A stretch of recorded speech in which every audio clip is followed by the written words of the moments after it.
Unexplored. I'm wondering if you might be having some second thoughts about the mission, HAL, in 2001, A Space Odyssey, by Stanley Kubrick and Arthur C. Clarke. A curious student posed to me the all too infrequently asked important question: if affective computing isn't a topic better left unexplored by humankind. At the time, I was thinking of affective computing as the two cases of computers being able to recognize emotion and to induce emotion. My response to the question was that there is nothing wrong with either of these. The worst that could come of it might be emotion manipulation for malicious purposes. Since emotion manipulation for both good and bad purposes is already commonplace in cinema, music, marketing, politics, etc., why not use computers to better understand it? However, these two categories of affective computing are much less sinister than the one that follows. 3.1 Computers that Kill. The 1968 science fiction classic movie, 2001, A Space Odyssey, by Kubrick and Clarke, and subsequent novel by Clarke, casts a different light on this question. A HAL 9000 computer, born January 12, 1993, is the brain and central nervous system of the spaceship Discovery. The computer, who prefers to be called a HAL, has verbal and visual capabilities which exceed those of a human. HAL is a true thinking machine, in the sense of mimicking both cortical and limbic functions, as evinced by the exchange between a reporter and crewman of the Discovery.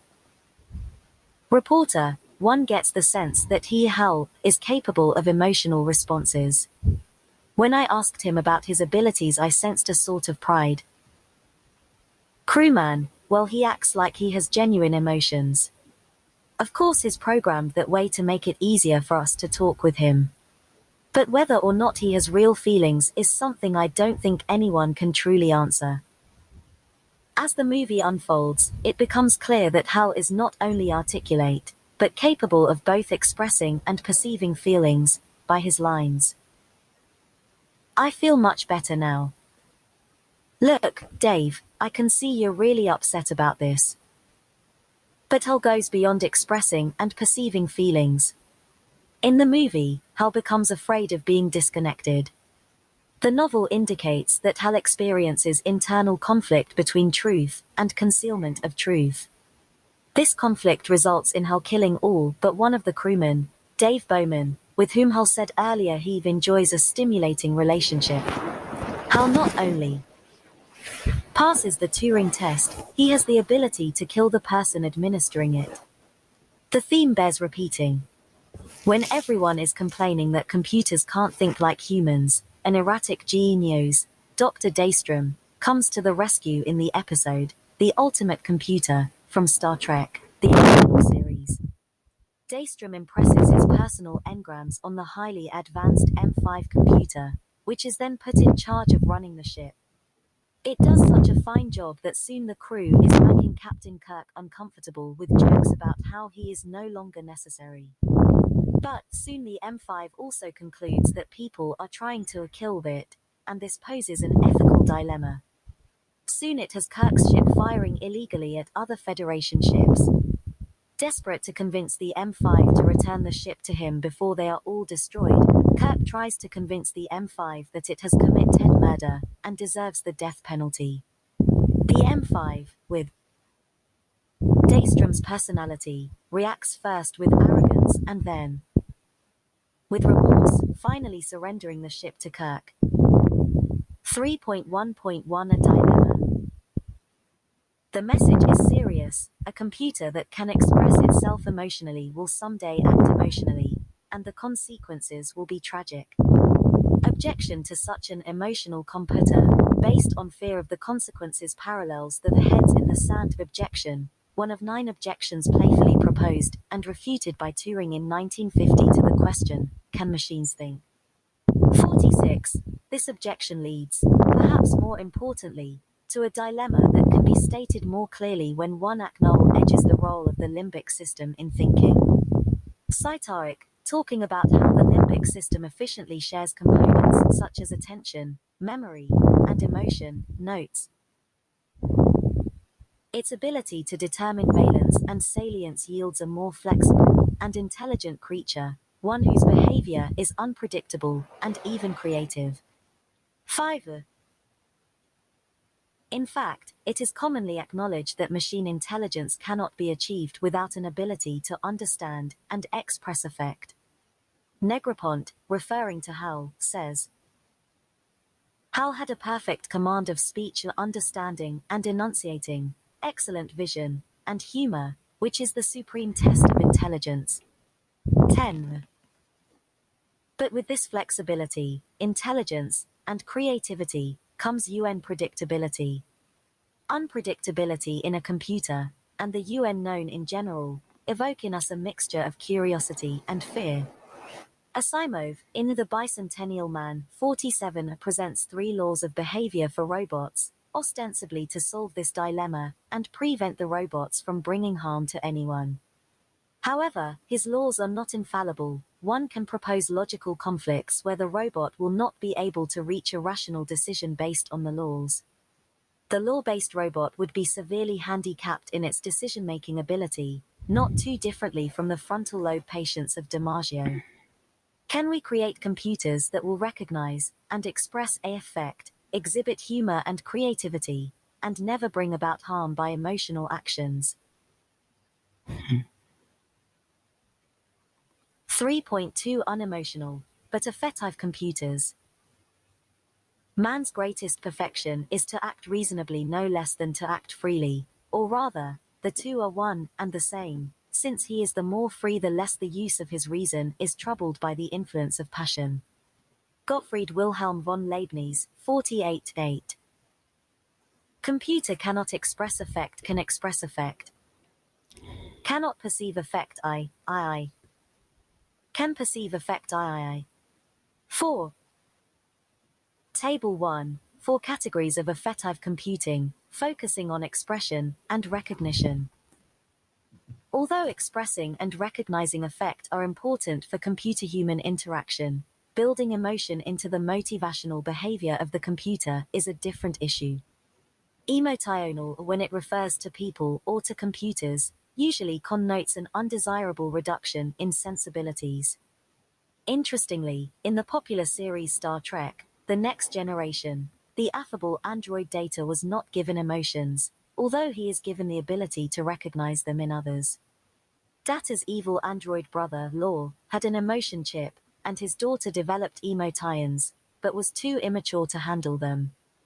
Both Data and his brother appear to have the ability to kill, but Data cannot kill out of malice. One might argue that computers should not be given the ability to kill. But it is too late for this, as anyone who has flown in a commercial airplane knows. Or computers with the power to kill should not have emotions, 11, or they should at least be subject to the equivalent of the psychological and physical tests, which pilots and others in life-threatening jobs are subject to. Clearly, computers would benefit from development of ethics, morals, and perhaps also of religion. 12 These developments are important even without the amplifier of affect. 3.2.14 Cases. What are the cases that arise in affective computing, and how might we proceed, given the scenarios above? Table 1 presents 4 cases, but there are more. For example, I omitted the rows the computer can't induce the user's emotions, as it is clear that computers, and all media, already influence our emotions. The open questions are how deliberately, directly, and for what purpose. I also omitted the columns the computer can't act based on emotions, for the reasons described above. The ethical and philosophical implications of such emotionally based computers take us beyond the scope of this essay. These possibilities are not included in Table 1 or addressed in the applications below. This leaves the 4 cases in Table 1, which I'll describe briefly. 11 Although I refer to a computer as having emotions, I intend this only in a descriptive sense. Example, labeling its state of having received too much conflicting information as a frustration. Do you want to wait for your computer to feel interest before it will listen to you? I doubt electronic computers will have feelings, but I recognize the parallels in this statement to debates about machines having consciousness. If I were a betting person, I would wager that someday computers will be better than humans at feigning emotions. But should a computer be allowed personal autonomy if it could develop a bad attitude, put its self-preservation into human life, and bring harm to people who might seek to modify or discontinue it? Do humans have the ability to endow computers with such a free will? Are we ready for the computer rights activists? These questions lead outside this essay. 12. Should they fear only their maker's maker? Most computers fall in this category, having less effect recognition and expression than a dog. Such computers are neither personal nor friendly. This category aims to develop computer voices with more pure intonation and computer faces, perhaps on agent interfaces with natural expressions. When a disk is put in the Macintosh and its disk face smiles, users may share its momentary pleasure. Of the three categories employing affect, this one is the most advanced technologically, but is still in its infancy. This category enables a computer to perceive your affective state, enabling it to adjust its response in ways that might, for example, make it a better teacher and more useful assistant. It allays the fears of those who are uneasy with the thought of emotional computers, in particular, if they do not see the difference between a computer expressing affect and being driven by emotion. This category maximizes the centric communication between human and computer, potentially providing truly a personal and a user-friendly computing. It does not imply that the computer would be driven by its emotions. 3.3 Affective symmetry. In crude videophone experiments we wired up at Bell Labs a decade ago, my colleagues and I learned that we preferred seeing not just the person we were talking to, but also the image they were seeing of us. Indeed, this asymmetry in being able to see at least a small image of what the other side is seeing is now standard in video teleconferencing. Computers that read emotions, i.e., infer hidden emotional state based on physiological and behavioral observations, should also show us what they are reading. In other words, an affective interaction with computers can easily give us direct feedback that is usually absent in human interaction. The hidden state models proposed above can reveal their state to us, indicating what emotional state the computer has recognized. Of course, this information can be ignored or turned off, but my guess is people will leave it on. This feedback not only helps debug the development of these systems, but is also useful for someone who finds that people misunderstand his expression.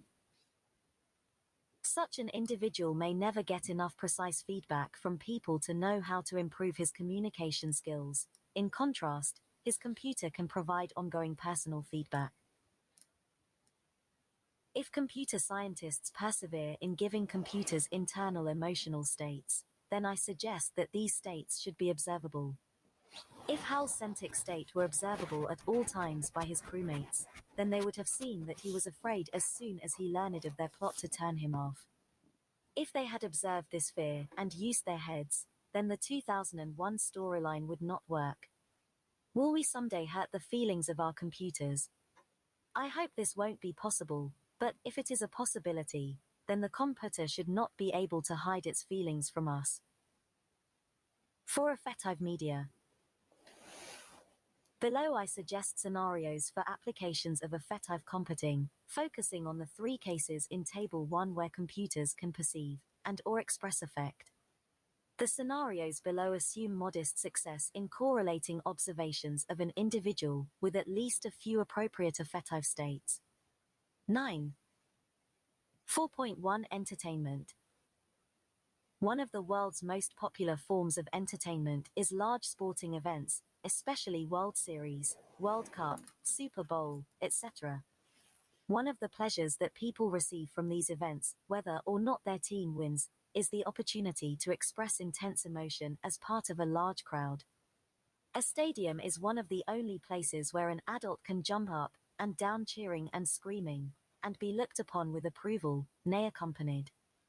Emotions, whether or not acknowledged, are an essential part of being entertained. Do you feel like I do? Peter Frampton. Although I'm not a fan of Peter Frampton's music, I'm moved by the tremendous response of the crowd in his live recorded performance where he asks this question repeatedly, with increasingly modified voice. Each time he poses the question, the crowd's excitement grows. Are they mindless fans who would respond the same to a mechanical repeating of the question, or to a rewording of the "Do you think like I do?" Or is there something more fundamental in this crowd arousal process? I recently participated in a sequence of interactive games with a large audience SIGGRAPH 94, Orlando, where we, without any centralized coordination, started playing Pong on a big screen by flipping in front of a camera, pointed at us from behind a popsicle stick that had a little green reflector on one side and a red reflector on the other. One color moved the Pong paddled up, the other down, and soon the audience was gleefully waggling their sticks to keep the ball going from side to side. Strangers grinned at each other and people had fun. Pong is perhaps the simplest video game there is, and yet it was significantly more pleasurable than the more challenging submarine steering adventure that followed on the interactive agenda. Was it the rhythmic pace of Pong versus the tedious driving of the sub that affected our engagement? After all, rhythmic iambs lift the hearts of Shakespeare readers. Was it the fast-paced unpredictability of the Pong ball, or Pong dog, or other character it changed into versus the predictable errors the submarine would make when we did not steer correctly? What makes one experience pleasurably more engaging than another? Kleins's a self-generating principle indicates that the intensity of a centric state is increased, within limits, by the repeated, arrhythmic generation of eccentric form. Kleins has carried this principle forward and developed a process of eccentric cycles, whereby people, in a controlled manner, may experience a spectrum of emotions arising from within. The essence of the cycles is supposedly the same as that which allows music to affect our emotions, except that in music, the composer dictates the emotions to you. Klein cites evidence with extensive numbers of subjects indicating that the experience of the centric cycles produces a variety of therapeutic effects. These effects occur also in role-playing, whether during group therapy where a person acts out an emotional situation, or during role-playing games such as the popular computer MUDs and interactive communities where one is free to try out new personalities. A friend who is a Catholic priest once acknowledged how much he enjoyed getting to play an evil character in one of these role-playing games. Entertainment can serve to expand our emotional dynamic range. Good entertainment may or may not be therapeutic, but it holds your attention.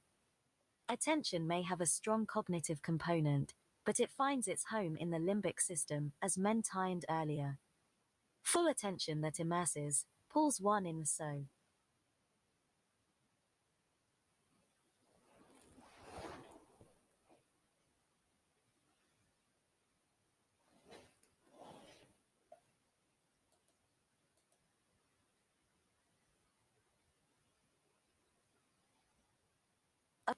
Of pushing of buttons as in the interactive theaters coming soon from